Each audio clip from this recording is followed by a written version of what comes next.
നമുക്കറിയാമല്ലോ, ആ സ്തോത്രം നെൽമണി പറക്കുകയാണ്. ബോവസ് അനുസരിച്ചിട്ട് പറഞ്ഞു, അവർക്ക് കതിര് മുറിച്ചു കൊടുക്കാൻ പറഞ്ഞു.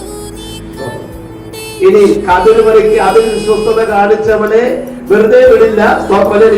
അവസാനത്തെ അവിടെ വാക്കാണ് ആമൻ. ഈ വാക്ക് പറയുന്നതിന് മുൻപ് ഈ 2-ാം അധ്യായത്തിൽ അമ്മായിയമ്മ പറയുന്ന ഒരു വാക്കാണ് എനിക്ക് ഏറ്റവും ഇഷ്ടമായത്. മോളെ, ഇന്ന് നീ വയലിലല്ല പോകേണ്ടത്, കളത്തിലാ പോകേണ്ടത്. നിങ്ങൾ ആ വാക്ക് വായിച്ചിട്ടുണ്ടല്ലോ. എവിടെ പോകേണ്ടത്? ആര് പറയുന്ന ഉപദേശം അറിയുമോ? അമ്മായിയമ്മയുടെ മരുമകളോടുള്ള ഉപദേശം. സ്തോത്രം ചെയ്യുന്നു. ഇവിടെ അമ്മായിമാർ ഇല്ലല്ലോ. ആമൻ. ഉപദേശ, നീ ഇന്ന് കുളിച്ച് തൈലം പൂശി വസ്ത്രം മാറി കളത്തി ചെല്ലണം. ഇതുവരെ കിടന്നതവിടെ. ഇതുവരെ നീ പറിക്കാൻ പോയത് വയലില്ല. സ്തോത്രം. ഇന്ന് നീ പോണ്ടത്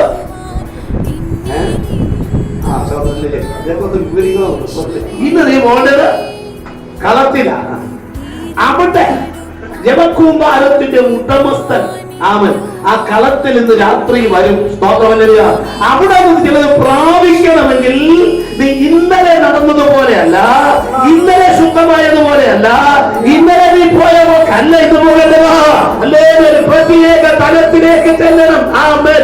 വയലിലെ അനുഭവം അല്ലിപ്പോഴുള്ളത്, കളത്തിലെ അനുഭവം എന്ന് പറയുന്നത് അത് ശ്രേഷ്ഠമായ ഒരു അനുഭവം.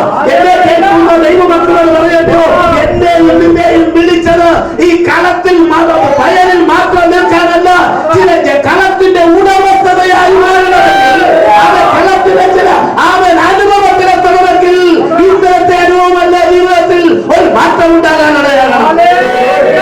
സ്തോത്രം. ഞാനിത് ശ്രദ്ധിക്കുകയാണ്. അവിടെയാണ് സ്തോത്രം എനിക്ക് ഭയങ്കര ഇഷ്ടമുള്ളത്.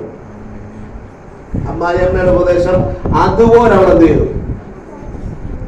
സ്വീകരിച്ചു. ഒന്ന് കുളിച്ച് തൈലം പൂശി വസ്ത്രം മാറി. 3 കാര്യം അവിടെ പറയുന്നുണ്ട്. അത് ഈ കളത്തിൽ ചെല്ലാനാ പറഞ്ഞു. ഇത് രാത്രിയിൽ സ്തോത്രം ചെയ്ത് ഉപവാസം 13-ാമത്തെ രാത്രിയാണ്. എനിക്ക് എന്തായാലും ദിവസം ഉണ്ടെന്ന് എനിക്ക് നിർത്തി പറയുന്നത്. ബാക്കി ദിവസം പറഞ്ഞു. പക്ഷെ എന്റെ പ്രസംഗത്തിലല്ല, പുള്ളിക്കുള്ളത്. സ്തോത്രം.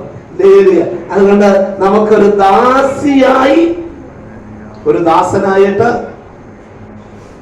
മാറുന്നവർ എത്ര ഉള്ളത് ഇത് സൂചിച്ചാണ്. ഞാൻ ചോദിക്കട്ടെ, ദാസൻ ദാസി സ്ത്രീ പുരുഷൻ, ഈ ദാസൻ എന്ന് പറയുന്ന പദം എവിടൊക്കെ എടുക്കേണ്ടത്? ഒരിക്കൽ ഞങ്ങളുടെ വീട്ടുകാരി എന്നോട് പറഞ്ഞു, നിങ്ങൾ പുറത്തൊക്കെ പാസ്സായിരിക്കും, അകത്ത് വരുമ്പോ എന്റെ ഭർത്താവ്.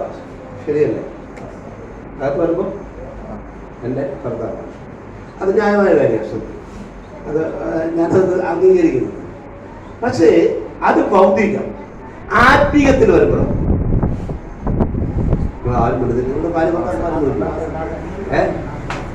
പക്ഷെ നമ്മുടെ ദാസൻ എന്നുള്ള വിളിയാണോ അകത്ത്?